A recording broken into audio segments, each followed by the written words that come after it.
করি, তাহলে ভগবান শ্রীকৃষ্ণের শক্তির বিচার করুন। 6 দিন বয়স যার পুতনা রাক্ষসীকে বধ করতে পারেন, তার শক্তির কি আর পরিচয় দেওয়া লাগে? পুতনা রাক্ষসীর যে 16 যোজন দীর্ঘ পরিমাণ দেহ, সেই বালঘাতিনী রক্ত পিপাসিনী পুতনা 6 দিনেই বয়সে যার স্তন থেকে টেনে বধ করলেন গোবিন্দ। পুতনার দেহটা বৃন্দাবনে পড়লে ঘর বাড়ি গাছ সব ভেঙে যাবে, তাই গোবিন্দ উড়িয়ে নিয়ে মথুরা সীমান্তে ওর দেহটা ফেলেছিলেন। সেই দেহটা কেটে কেটে বহু চিতা করে তাকে জাল দিতে হয়। তো 6 দিনের বয়সে যিনি পুতনা রাক্ষসী বধ করতে পারেন, তার শক্তির মহিমা কেমন হতে পারে? মা যশোদা গোবিন্দকে কি করবে, উৎপাত করে।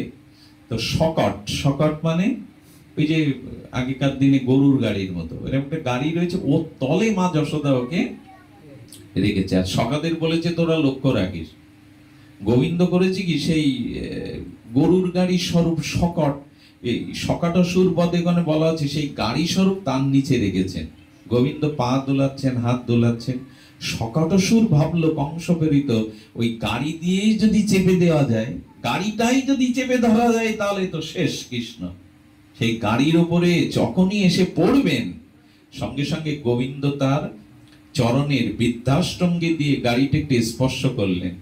সঙ্গে সঙ্গে সেই গাড়ি উল্কার মতো আকাশগতে পতিত হয়ে আর সেই শকাটাসুরকে বধ করে চারিদিকে হই হুল্লোড় পড়ে গেল। শকারা বলছেন, মা যশোদা, আরে ও পায়ের বুড়ো আঙুল দিয়ে একটু স্পর্শ করেছে, তাতে গাড়িটা আকাশে উঠে গিয়ে আর চারিদিকে সব লন্ডভন্ড হয়ে গেছে। তার শক্তির কথা আর কি বলবো। 6 দিনেই যিনি পুতনা বধ করতে পারেন, তার শক্তির পরিচয় কি? তাহলে তৃতীয় হলো 6টি ঐশ্বর্যপূর্ণ গোবিন্দ। প্রথমটা হলো জ্ঞান, দ্বিতীয়টা হলো শক্তি, তৃতীয়টা হলো বল। ঐশ্বর্য, বীর্য, হ্যাঁ, জ্ঞান ও বৈরাগ্য, 6টি। তো আমরা একটু সহজ করে বুঝি। বলের কথা কি বলবো আপনাদের। শ্রী গোবিন্দের যখন 3.5 বছর বয়স, গোচারণ ভূমিতে যান, 21 কিলোমিটারের গিরি গোবর্ধনটা তিনি অঙ্গুলির উপরে ধারণ করলেন। তার বলের ব্যাখ্যা দেওয়া যায়। তাও ভাগবতে কি বলেছে জানেন? ছত্রাক ধরতি। ছত্রা মানে ছাতা না, আমাদের দেশে এই যে মাশরুম বলে, এখন ওকে কি বলে? মাশরুম। আর গ্রামের মানুষরা কি বলে ওকে? ব্যাঙের ছাতা বা ছত্রাক। ছত্রাকই সাধু ভাষায় বলে। তো ছত্রাক দেখবেন গোবর যেখানে আছে, গড়ের আনাচে কানাচে ছত্রাক ওঠে। শিশুরা খেলতে খেলতে ওটা ছাতা মনে করে খেলবে বলে, আচ্ছা তুলতে কষ্ট হয় তো শিশুদের, ওইটা তুলে উপরে ধরে, এই দেখ ছাতার মতো। গোবিন্দ 21 কিলোমিটার গিরি গোবর্ধনকে ওই ছত্রাকের মতো বৃদ্ধাশ্রম গুলে ধারণ করলেন। তার বলের ব্যাখ্যা এরপরে আর দেওয়ার প্রয়োজন আছে? এ কি স্বয়ং ভগবান ছাড়া সম্ভব? যে কেউ কেউ মাঝে মাঝে ভগবান বলে নিজেকে দাবি করে, তো তাকে বলুন তো একটা ইট কেড়ে আঙুলের উপরে 7 দিন ধারণ করতে, একটা ইট। গোপীদের সাথে গোবিন্দ লীলা করেছে, তো তুমিও করো। তো ওই লীলা কেন? একটু গিরি গোবর্ধন ধারণ করো। এ বেলায় নাই, 1 কেজি একটা জিনিসকে তুমি ধারণ করতে পারো না গিরিরাজের সাথে, তুমি তোমার গোপীদের লীলা অমুক লীলা বলে তার সাথে সাদৃশ্য করো। এসব অপরাধ, এসব ভাবা অন্যায়। স্বয়ং ভগবান হলেন কর্তম অকর্তম সর্বদা কর্তম অন্যতা কর্তম, ঐশ্বর্য মাধুর্যের পরাকাষ্ঠা ভগবান। তার বলের কথা কি বলবো। রামচন্দ্র সমুদ্র পূজা দিচ্ছেন, লক্ষ্মণ আর রাম সেতু বন্ধ করে রাবণ বধে যাবে। সমুদ্রকে জলশঙ্খ দিয়ে পুষ্প আরতি দেখাচ্ছেন, কিন্তু সমুদ্র সাড়া দিচ্ছে না। রাম তখন বললেন, ও আমার পূজা তোমার ভালো লাগছে না? না, রামচন্দ্র যে গান্ডিবে পান নিক্ষেপ করতে যাবেন, সমুদ্র দেবতা উঠে কাঁপতে কাঁপতে ক্ষমা চাইছে, প্রভু ক্ষমা করো, বিলম্ব হয়েছে তোমার চরণে।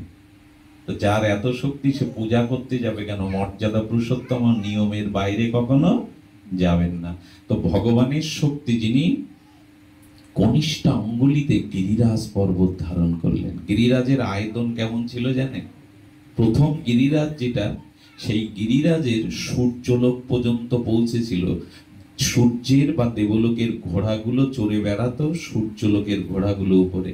কিন্তু এখন যে গিরিরাজ ক্ষীণ থেকে ক্ষীণতর হয়ে যাচ্ছে, যেদিন গিরিরাজ মাটিতে একেবারে মিশে যাবে সেই দিন কলির প্রলয় হবে, আর কলিযুগ থাকবে না। ধীরে ধীরে ধীরে ধীরে গিরিরাজ ক্ষুদ্র হয়ে আছে। তাহলে কি কি বললাম? জ্ঞান, শক্তি, বল, ষড়ৈশ্বর্যপূর্ণ শ্রীকৃষ্ণের স্বর, আর কি হলো? ঐশ্বর্য। কি বললাম? ঐশ্বর্য। শ্রী গোবিন্দের ন্যায় ঐশ্বর্য আর কারোর মধ্যে নাই। এক রাত্রি 12 যোজন, 1 যোজন মানে 2.5 কিলোমিটার বা 2.5 মাইল। এক রাত্রি জরাসন্ধ শিশুপালের হাত থেকে বাঁচাবে বলে এক রাত্রে 12 যোজন স্বর্ণ তারকাপুরী সমুদ্রের মধ্যে তৈরি করে সমস্ত দ্বারকাবাসীদের সংরক্ষিত করলেন। তার ঐশ্বর্য একবার চিন্তা করুন। কি বললাম?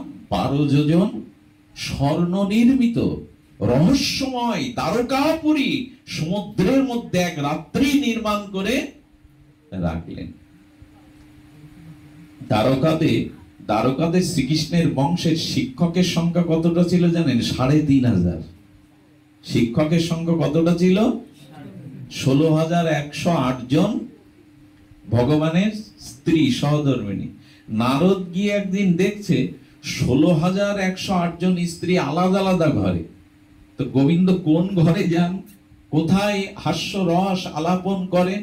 তো নারদ দেখছে এক গোবিন্দ এলেন, এক গোবিন্দ থেকে 16,108 জন গোবিন্দ রূপ ধরে শশা প্রেয়সীদের ঘরে গেলেন। আবার সকালবেলা বেরিয়ে এক রূপ ধরলেন।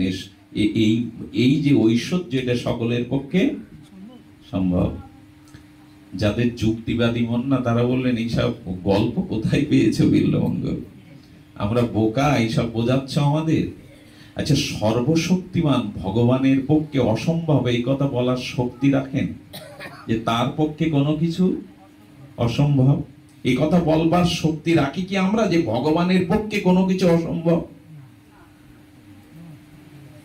যিনি চোখের পলকে সৃষ্টি করতে পারেন, অনন্ত ব্রহ্মাণ্ড যিনি পলকে প্রলয় করতে পারেন, তার শক্তি সম্পর্কে কারো যেন সন্দেহ অপরাধী। তিনি পূর্ণ শক্তিমান, পূর্ণ শক্তিমান। যে শোনে না শোনে এদিকে শুনুন, এই কথা সকলের ঘুম পাড়ানি গান। আজকে যে গান শুরু করেছি আমি, এগুলো ঘুম পাড়ানি।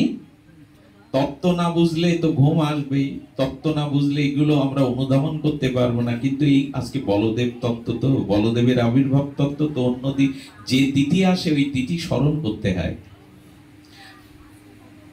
তো আমরা বলদেব তত্ত্ব অভিন্ন কৃষ্ণ তত্ত্বে জানলাম 12 যোজন।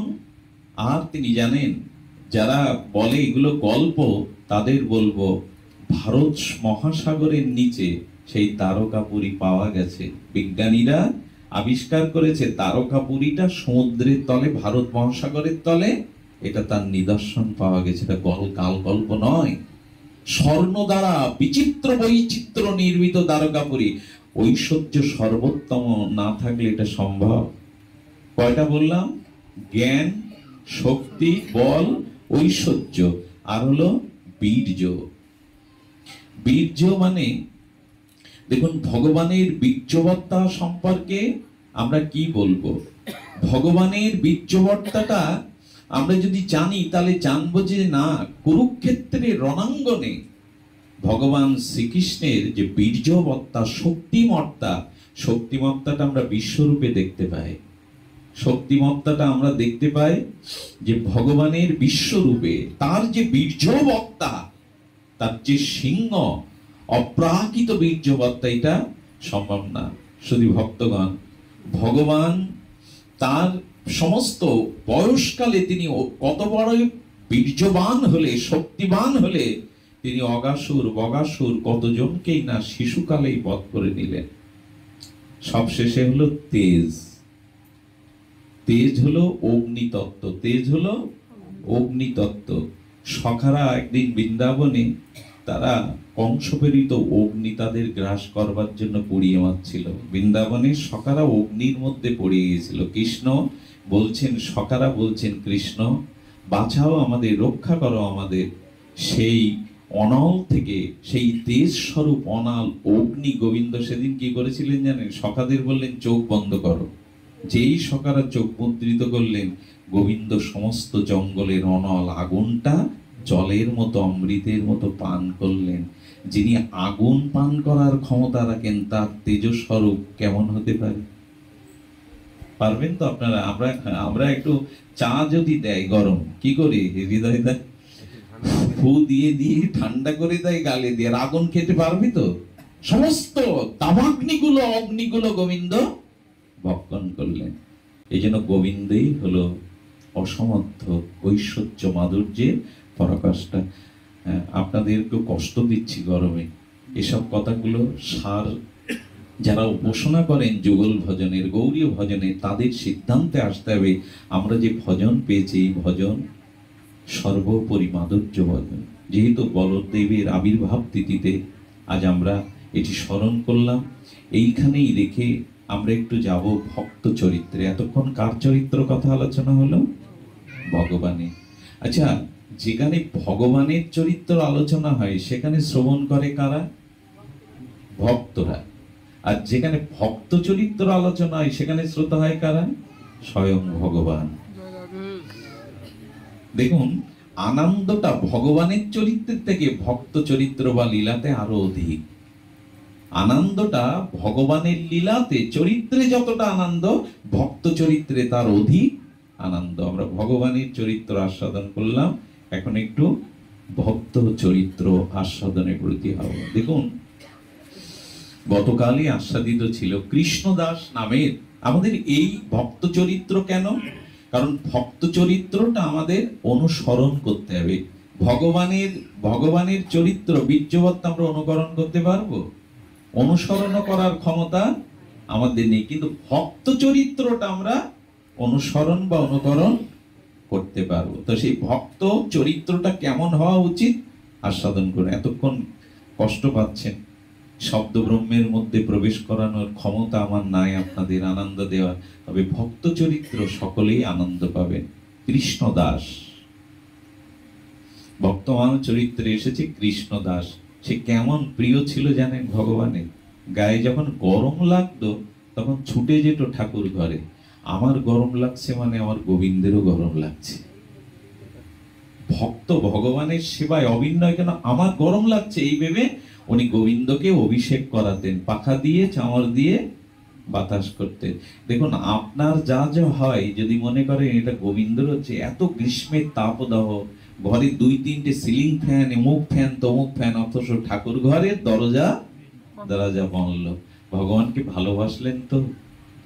আপনার সন্তানের ফ্যান অফ হলে সৌর বিদ্যুৎ চালিত ফ্যান হাত পাকা চালিয়ে দেন, কিন্তু গোপাল ঘরে রেখেছেন, মনে হয় না যে এই গরমে তার গরম লাগছে? মনে হবে কি?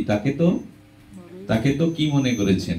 মনে করেছেন তিনি হলেন দারুক ব্রহ্ম, অর্থাৎ তিনি কাঠের, তিনি ধাতুর বিগ্রহ, তার কি আর গরম লাগে? এই যদি ভাবেন তাহলে সর্বনাশ। ভজন আর আপনার এগোবে না, অনুরাগ আপনার আর বাড়বে, আপনার যা যা অনুভূতি হয় গোবিন্দেরও তাই হতে হবে। গরমের দিনে জানেন আমাদের যারা ব্রজের মহাত্মারা, তারা গরমের দিনে চৈত্র বৈশাখ মাসে 7-8 বার জল সেবা দেয় রাধারানী গোবিন্দের। আমরা যেমন চৈত্র মাসে বেশি তৃষ্ণার্ত হই, তারা বারবার জল দিয়ে আসে। সেবা তো 5 বার বা 3 বার, কিন্তু জলটা দেয় যখনই মনে হয় যে আমার তৃষ্ণা লেগেছে। কৃষ্ণদাসের মনে হয় তো আমার প্রভুরও পরম প্রেমময়েরও তৃষ্ণা লেগেছে। এই না হলে ভজন, এই না হলো ভক্তির মাধুর্য। সেই কৃষ্ণদাসের একটা স্বভাব ছিল, স্বভাবটা হলো যে ঋতুতে যে ফলটা বাজারে প্রথম উঠবে সেই ফলটা ভগবানের সেবায় দিতে হয়। আমার কি মনে হয় জানেন, এখন মানুষ শাস্ত্র বেশি জানে কিন্তু মানে কম। আর আগেকার দিনের পুরানো দিনের মানুষরা শাস্ত্র জানতো কম কিন্তু মানতো।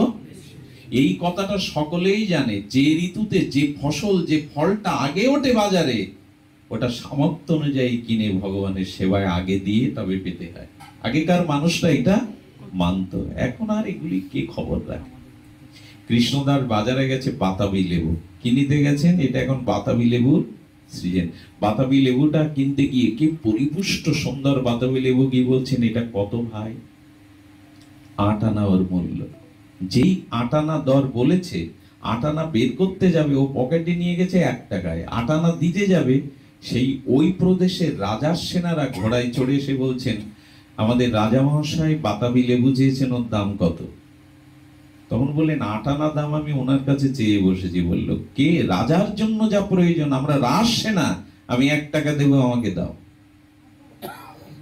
রাজার সেনা বলছেন ওটা 1 টাকা ডবল দাম দেবো, দিয়ে দাও। কৃষ্ণদাস হাত জোড় করে দোকানদারকে বলছেন, আমি 2 টাকা দেবো, আমাকে দাও। 2 টাকা কিন্তু নেই পকেটে।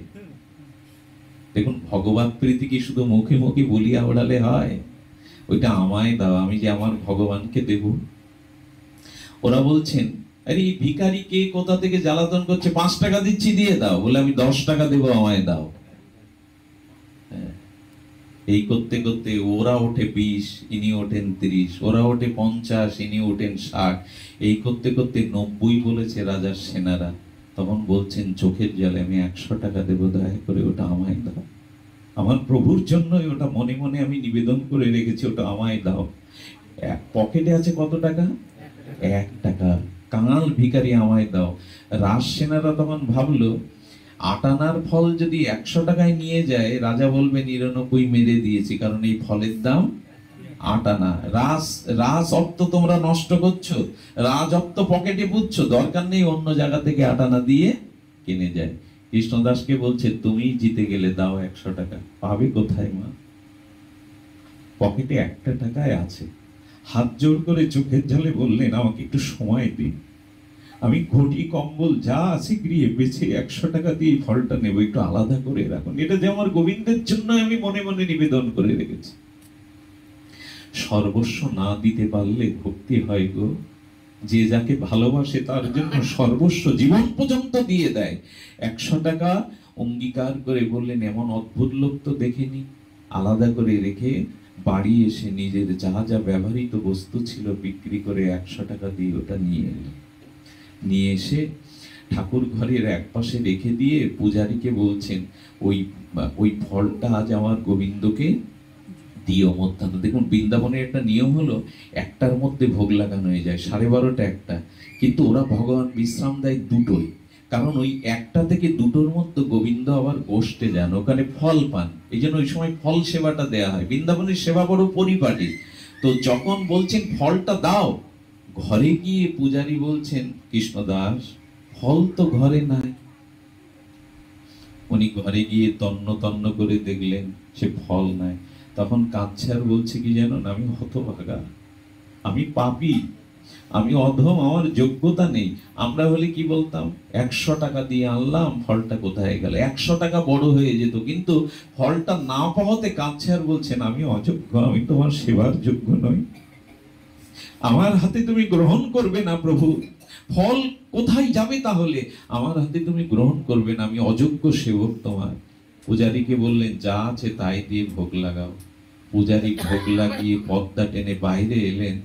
যখন পর্দাটা খুললেন, তখন বলছেন, কৃষ্ণদাস, কৃষ্ণদাস দেখে যাও, দেখে যাও। কৃষ্ণদাস ছুটে এসে দেখলেন সেই বাতাবি লেবুটাই গোবিন্দ হাতে করে উঁচু করে রেখেছে। তোমার ফল আমি আগেই গ্রহণ করে রেখেছি, তোমার ফল আমি আগেই গ্রহণ করে রেখেছি। লুটিয়ে পড়লেন কৃষ্ণদাস।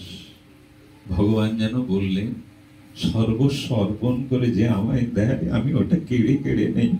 আমার অপেক্ষা ছিল না ওটা নেওয়ার, ওর মধ্যে তোমার প্রীতি মিশানো ছিল। দেখুন, ভগবানকে সামর্থ্য অনুযায়ী যেটুকু দেন, ওই বস্তু গোবিন্দ গ্রহণ করেন না হৃদয়ের ভাব বা প্রেম যদি তা না দিতে পারেন। হ্যাঁ, যদি সেটা না দিতে পারেন। দেখুন, এই ভাব আর প্রেমই প্রয়োজন, এখানে বিচার খুব বেশি নাই। ভক্তিতে বিশ্বাসে বিচার আনবেন না। এই বাবা, এই কি হচ্ছে তোমার? কথা বলছো কেন, হাসছো কেন? চুপচাপ হাত ছেড়ে দিয়ে বসো।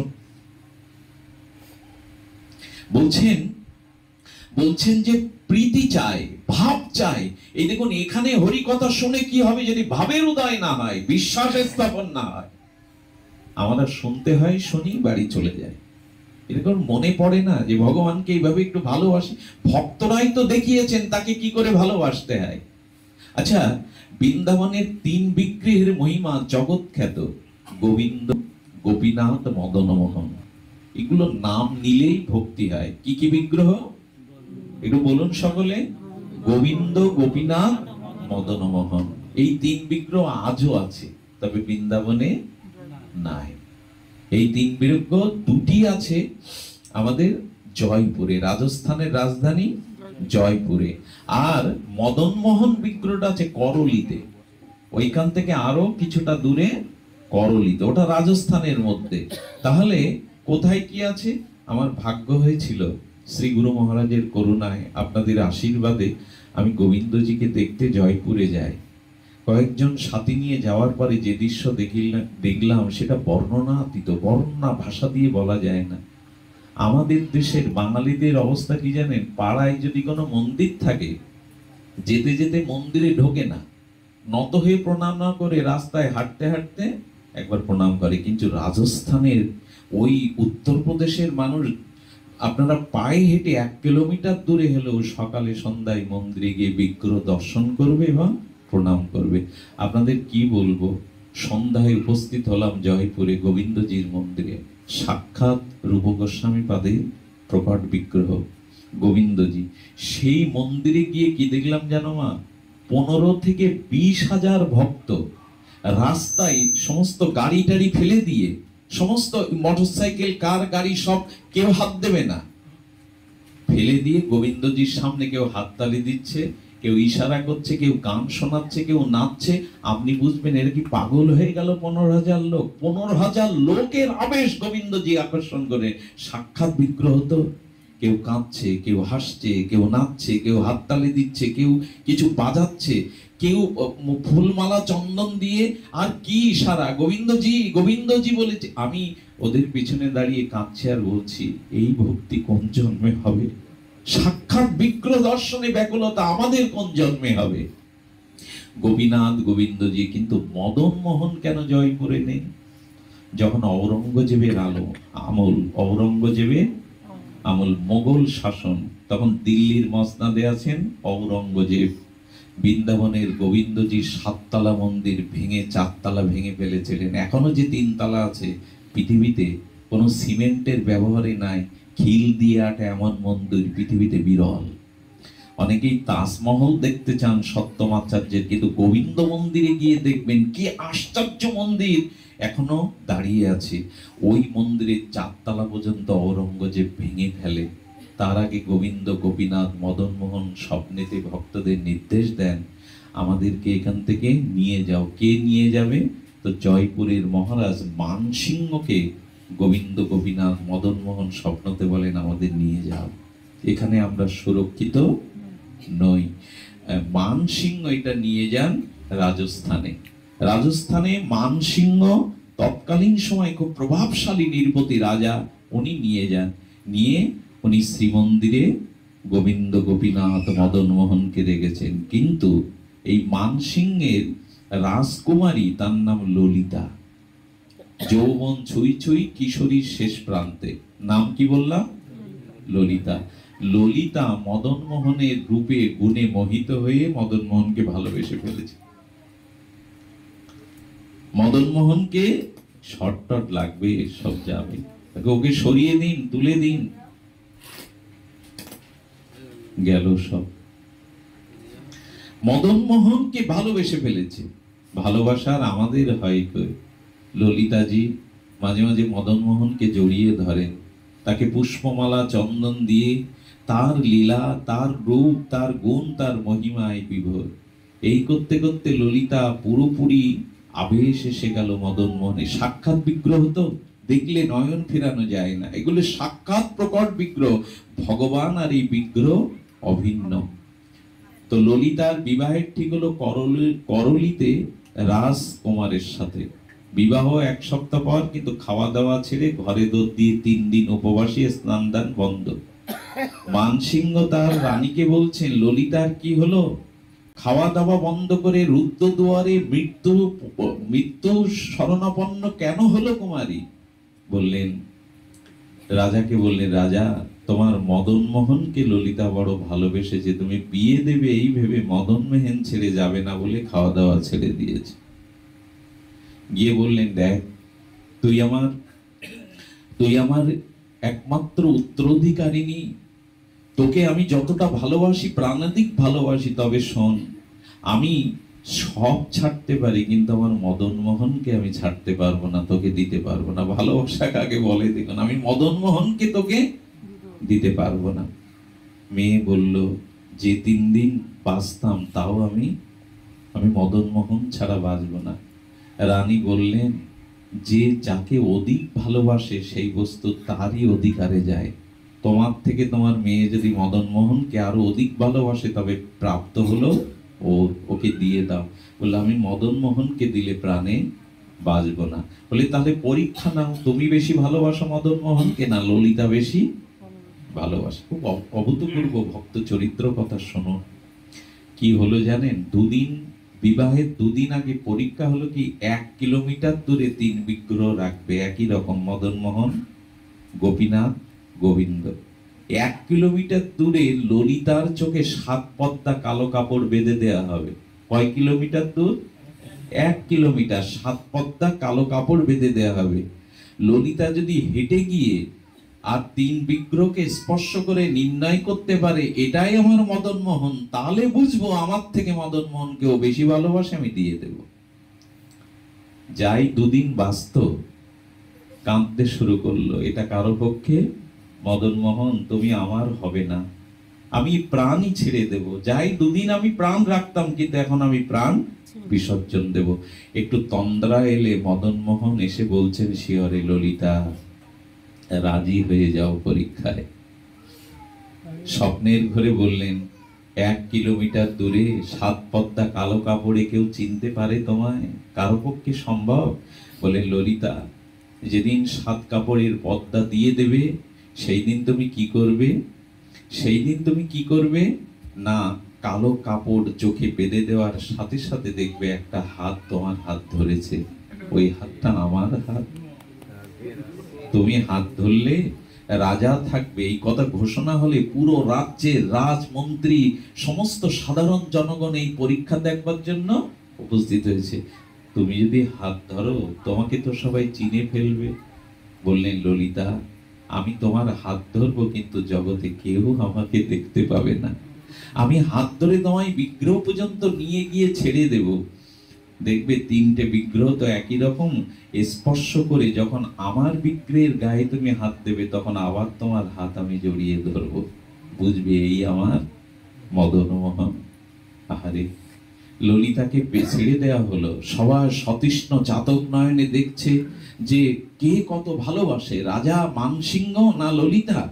ঠিক হাত ধরে নিয়ে যাচ্ছে মদন মোহন ললিতা। কত বড় ভালোবাসা হলে ভগবান হাত ধরে তাকে চিনিয়ে দেন। হাত ধরে নিয়ে গিয়ে ছেড়ে দিয়েছেন বিগ্রহের সামনে। যেই না মদন মোহনের বুকে হাত দিয়েছেন, মদন মোহন হাতটা বুকে জড়িয়ে ধরেছে। সকলের সামনে চিৎকার করে আনন্দে অশ্রু প্লাবিত করতে করতে বলল, এই আমার মদন মোহন। রাজা হাত জোড় করে বললেন, মা আজ বাবাকে হারিয়ে দিল। মদন মোহন, গোপীনাথ আমার প্রাণটা তুই নিয়ে নিলি, তবে তোরই অধিকার মা। মদন মোহনের অধিকার কেবল তোর। বিবাহ যেখানে ঠিক হয়েছিল সেই রাজার যুবরাজ উপস্থিত। রাজা বলল, মদন মোহনের যদি এত মহিমা থাকে, আমি 1 মাস পর বিয়ের তারিখ ঠিক করব, কারণ এই 1 মাসে আমি মদন মোহনের জন্য সুরম্য মন্দির তৈরি করব। কয়েক শত মিস্ত্রি দিয়ে 1 মাসের মধ্যে অপূর্ব মন্দির করলিতে তৈরি করেছিলেন এই রাজা। এবং সেই মন্দিরে আর বিবাহের যৌতুক হিসাবে ললিতাকে এই মদন মোহন বিগ্রহ দেয়া হয়। এই জন্য মদন মোহন করলিতে। যদি দর্শন করতে চান তবে জয়পুরে পাবেন না, যেতে হবে করলিতে। সেই মদন মোহন মন্দিরে শত নয়, সহস্র নয়, লক্ষাধিক ভক্ত প্রায় আসেন। আর করলি সেই সময় শ্রীমন্দিরে কি লেখা ছিল জানেন? হিন্দু ব্যতীত অন্য কোন ধর্মের মানুষের প্রবেশ অধিকার। পৃথিবীতে 2টো মন্দিরে এটা লেখা আছে। একটা আছে পুরীর মন্দিরে, পুরীর মন্দিরে লেখা আছে ওখানে হিন্দু ব্যতীত অন্য সম্প্রদায়ের কেউ প্রবেশ করতে পারবে না, এবং নিষেধাজ্ঞাটা এতটা বলবৎ শ্রীমতী ইন্দিরা গান্ধীকেও পর্যন্ত পান্ডারা মন্দিরে উঠতে দেয়নি। ফিরোজকে বিয়ে করায় ইন্দিরা গান্ধীকে পর্যন্ত পুরীর পান্ডারা উঠতে দেয়নি। তো এটা লেখা যায় মন্দিরে, বলে পৃথিবীতে এই দুটো মন্দিরে লেখা আছে সনাতন হিন্দু ব্যতীত প্রবেশের অধিকার নাই। তো করলির শ্রীমন্দিরে মদন মোহন যখন সেবিত পূজিত হচ্ছে, ভক্তদের পরমানন্দ দিক বিদিক বিদীর্ণ করে যখন জয়গাথা মদন মোহনের অসমত্ব রূপ মাধুর্য লীলা ছড়িয়ে পড়েছে, নদীর ওই পারে ছিলেন এক মুসলমান। তিনি ছিলেন ওই তল্লাটের আবার একজন সর্দার বা জমিদার, যাই বলি ওই তল্লাটের তখন উনি প্রভাবশালী। তো সেই প্রভাবশালী, আমার ওনার নাম মনে নেই, যদি দেখতে হয় ভক্তমাল চরিত্র দেখে দেবেন। উনি বললেন, আমরা মুসলমান, আমাদের উপাসনা হলো নিরাকারের, আমাদের স্রষ্টার কোনো আকার নাই, তার কোনো শরীর নাই, কিন্তু শুধু যদি একটা মূর্তি হবে, তো মূর্তিকে দেখতে লক্ষ লক্ষ লোক মন্দিরে যাবে কেন? ওটা কি শুধুই মূর্তি? একটা একটা মূর্তিকে দেখতে এত লোক যায় কেন, কাঁদে কেন, এত মহিমা প্রচার কেন? আমি একটু দেখতে চাই, আমি একটু দেখতে চাই। কিন্তু উনি লোকমুখে শুনেছেন ওখানে হিন্দু ব্যতীত সনাতন ধর্ম অবলম্বী ব্যতীত অন্য কারো প্রবেশের অধিকার নাই। উনি দিন যায়, মাস যায়, 6 মাস ধরে এই এই এই চিন্তা করেছে মদন মোহনের রূপ কেমন, তার মহিমা কেমন, তার মাধুর্য কেমন। আচ্ছা, এটা তার ধ্যান হচ্ছে কিনা? কংস যেমন এই বুঝি কৃষ্ণ এলো, এই বুঝি আমাকে বললো, ভয়ে ভয়ে ধ্যান হচ্ছে। জানেন, কাঁচ পোকা তেলা পোকাকে নিয়ে যায় বাসার মধ্যে, কাঁচ পোকা তেলা পোকাকে হুল দিয়ে মারতে থাকে, আর অন্ধকার ঘরের মধ্যে ওই তেলা পোকা ধ্যান করতে করতে তেলা পোকাটায় কাঁচ পোকায় রূপান্তরিত। শুয়োপোকা যেমন প্রজাপতি হয়, তেমনি উনি মনে মনে স্মরণ করতে করতে বললেন, জীবনে মরার আগে একবার মদন মোহনকে দেখতে, কার কখন কি ভক্তির উদয় হয়। উনি কি করেছেন জানেন? নরসুন্দর মানে ক্ষৌর কর্ম করেছেন, শিকারে গেছেন, ক্ষৌর কর্ম করেছেন, ধুতি করেছেন, যেমন যাত্রা অভিনয় কেউ কেউ সাজে, তো উনি মাথায় শিকারে গেছেন, আর কি করেছেন, ধুতি পরেছেন, আর 19 বস্ত্র গায়ে দিয়ে উনি একেবারে তিলক মালা আর ভক্ত বেশে গিয়ে উপস্থিত হয়েছেন। চারিদিকে ভয় আছে কেউ চিনে ফেলে কিনা, কিন্তু ওই বেশে মদন মোহন মন্দিরে প্রবেশ করে বলছেন, কে তুমি?